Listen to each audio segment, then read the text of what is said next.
Привет! Начинаем изучение казахского языка. В первом уроке мы рассмотрим алфавит и звуки.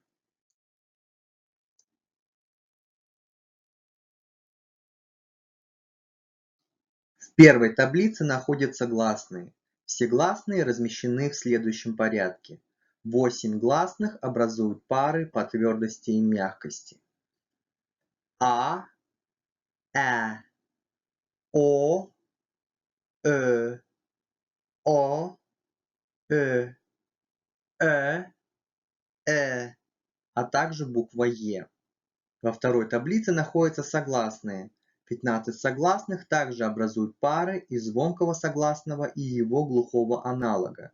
Б, П, В, Ф, Г, К, Г, Х, Д, Т, Ж, Ш, Ч, З, С, а также буква Х. В третьей таблице находятся сонорные согласные. М, Н, Н, носовые, а также Л, Р, У, И.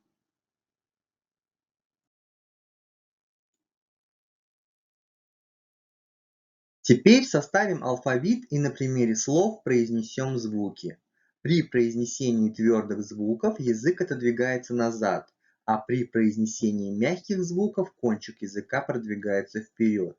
Губной означает, что в произнесении этого звука участвуют губы. Буква А. Арман. Твердый звук. Буква Элем. Мягкий звук. При произнесении кончик языка прижимается к нижним зубам. Язык продвигается вперед. Спинка языка приподнимается. Звук схож с британским английским звуком в словах map, plan. Буква Е. Мягкий звук. Еркен. Схож с русским звуком Е в словах ель, есть. В отличие от русского, в любой позиции читается как Е. Не переходит ни в звук ни в И. Буква О. Орман. Твердый губной звук. Соответствует русскому О, но произносится более твердо. При произнесении язык отодвигается назад. В отличие от русского, без ударной позиции не переходит звук А, иначе может измениться смысл слова. Орман – лес, арман – мечта. О влияет на последующий звук и он произносится как О. Болдо. Буква Сөз. Мягкий губной звук. При произнесении этого звука губы сильно вытягиваются вперед. Язык продвигается вперед. Влияет на последующий звук и он произносится как Көлік и влияет на последующий Е. Өсек. Буква О. Ортак. Твердый губной звук произносится кратко и приобретает звучание между О и У. При произнесении этого звука губы вытягиваются вперед и слегка округляются. Язык отодвигается назад. Если в слове после О следует слог с гласным то последние звуки редуцируются и произносятся тоже как О. Жолдоз. Буква Кön. Мягкий, губной. При произнесении этого звука губы вытягиваются вперед и слегка округляются. Язык слегка продвигается вперед. Влияет на последующий звук и он произносится как Ömöt, schön и влияет на последующее «е». De Köln.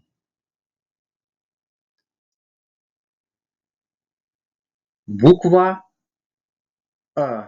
«эдес». Твердый сверхкраткий звук. При произнесении этого звука нижняя челюсть продвигается вперед, язык отодвигается назад. Буква «э». Эремшек. Мягкий сверхкраткий звук. При произнесении этого звука нижняя челюсть продвигается вперед. Кончик языка касается нижних зубов.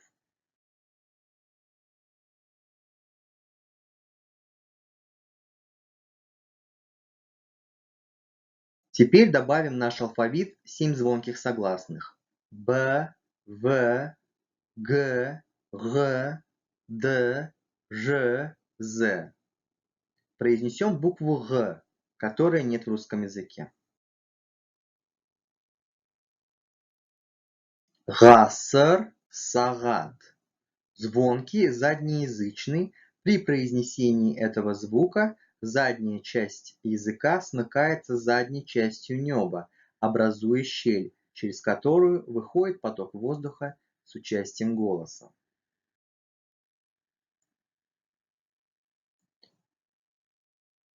Добавим в алфавит 9 глухих согласных. П, Ф, К, Х, Т, Ш, Ч, С, Х. Из этого списка нас интересует произношение буквы «Х», которой и нет в русском языке. Каскар, аскар, собак. Глухой, заднеязычный. При произнесении этого звука задняя часть языка смыкается с задней частью неба, после чего воздух мгновенно вырывается. Главное различие между звуками «к» и «к» в том, что звук «к» является среднеязычным. При произнесении поднимается средняя часть языка, а звук «х» является заднеязычным, то есть при его произнесении поднимается задняя часть языка.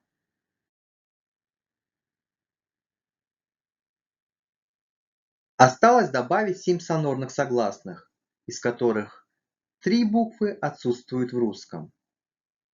М, Н, Н, Л, Р, У, И.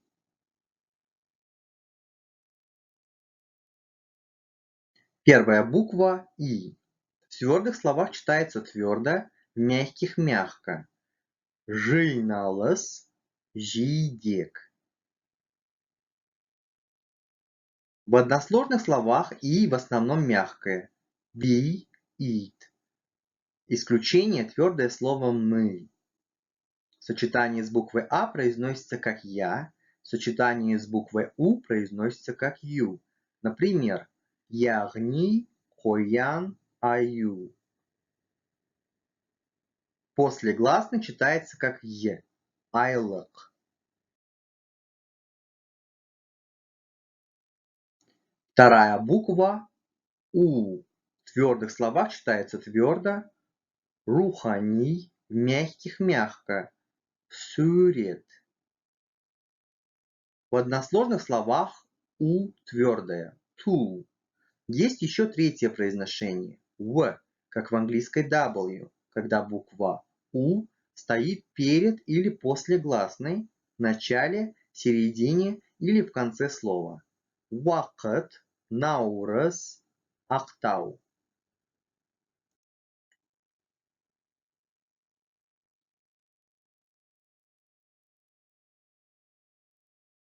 Третья сонорная буква Н. При произнесении переднеязычного зубного звука Н кончик языка прижимается к верхним зубам, а при произнесении звука Н кончик языка опускается к нижним зубам, а задняя часть языка тесно прижимается к заднему небу. Похожий звук есть в английском языке в словах lawn, sin, morning. Чтобы правильно произнести данный звук, нужно сперва произнести несколько раз звук «г» и, зафиксировав язык в этом же положении, произнести обычную «н». В результате получится звук «н». Г, г, г, н. Жанна, женнес, кен. Давайте произнесем буквы казахского алфавита на основе латинской графики.